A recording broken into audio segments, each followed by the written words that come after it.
আসসালামু আলাইকুম। কেমন আছেন সবাই? আমি আজকে আল কোরআনের কিছু ব্যাখ্যা নিতে আসিনি। আজকে আমি কিছু কথা বলতে আসছি। কথাগুলো শুনতে খুব তিতা লাগবে, আমি জানি। যদি ভুল হয় তো আমাকে মাফ করে দিবেন, কিন্তু কথাগুলো বলা খুবই জরুরি বলে মনে করতেছি। ফিলিস্তিনিদের মায়েরা শেষ করে ফেলতেছে। তারা আমার ভাই, তারা আমার বোন, তারা আমার সন্তান, তারা আমার ছেলে, তারা আমার মেয়ে, তারা আমার বাবা, তারা আমার মা, কিন্তু তাদেরকে মাইরে শেষ করতেছে। ফেসবুকে আমরা খালি উ করতেছি, ঠিক আছে? আমার প্রশ্ন যে মুসলমান যে আরব কান্ট্রিগুলি আছে, তারা এত চুপ কেন? তারা কি দেখতেছে না? না তাদের চোখের মধ্যে পর্দা করে রয়েছে?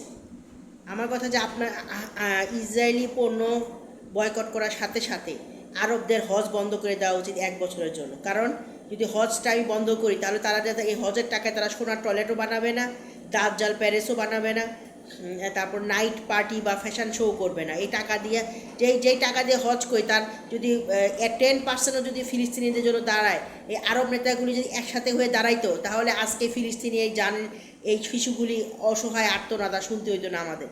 ঠিক আছে, আমরা মুসলমান বলি, আমরা মুসলমান, আমরা বাংলাদেশিরা তো সবচেয়ে বড় ব্যবসায়ী। আমরা মুসলমান না, আমরা কিন্তু ব্যবসায়ী। কেমন ব্যবসায়ী আমরা বলি? আমরা ধর্ম নিয়ে ব্যবসা করি। ঠিক আছে, আমরা যদি একটু আরবি জানি, তাহলে সুন্দর করে আমরা একটা স্কুল খুলে দিব যে সহি শুদ্ধভাবে কীভাবে আরবি পড়তে হয়। কিন্তু আমাদের যদি আজকে আল্লাহ বলে যে এই আজকে ফিলিস্তিনের জন্য জান দিতে হবে, কে কে আসো, দেখবে একটা মানুষও উঠে দাঁড়াবে না, বড় বড় কথা বলা কেউ আসবে না। ঠিক আছে, তারা চিন্তা করবে আমার তো বউ আছে, আমার তো পোলাপাইন আছে, আপনারা আমাকে ডাক দেন, আমার যে সন্তান আছে এই সন্তান দুটো ছাইরে আমি চলে আসতে পারবো। তারা পারবে না, কারণ তাদের টাকার প্রতি খুব মোহ, তার দুনিয়ার প্রতি খুব মোহ।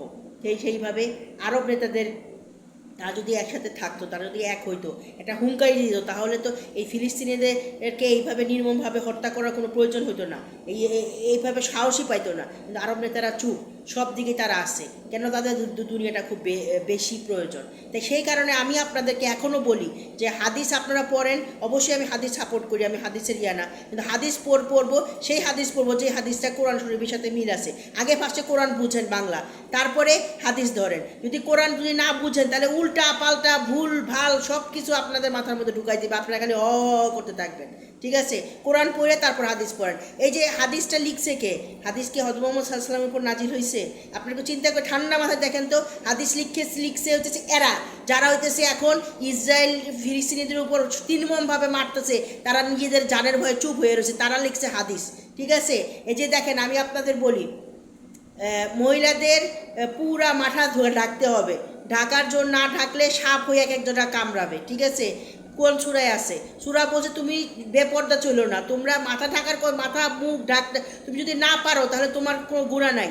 ঠিক আছে, কিন্তু তোমাকে বুক ঢাকতে হবে, তোমার সারা শরীর ঢাকতে হবে, তোমার মনে পর্দা থাকতে হবে, এটা কোরআনে বলছে। আর হাদিসে যারা যারা এখন বর্তমানে চুপ হয়ে থাকে, নীতি নির্ধারক, হ্যাঁ, কোনটা বেহেস্ত কোনটা দোজক হবে, তারা নীতি নির্ধারক ভাব দেখলে মনে হয় যে তাদেরকে আল্লাহ পাঠাই দিছে যে কোথায় বেহেস্ত হবে, কোথায় দোজক হবে, এগুলি সব নীতি নির্ধারণ করতে। এই নীতি নির্ধারণদের জিজ্ঞেস করতেছি, আপনারা এত চুপ কেন? হ্যাঁ, আপনারা এত চুপ কেন? আপনারা এখন জান দেন, আপনারা হামাসদের সাথে যুক্ত হন। আপনারা যদি পারেন, যদি যদি বাঘের বাচ্চা হন, আল্লাহকে সত্যি ভালোবাসেন, তাহলে হামাসদের সাথে যুক্ত হন, জান দিয়ে দেন তাদের জন্য। ধন্যবাদ।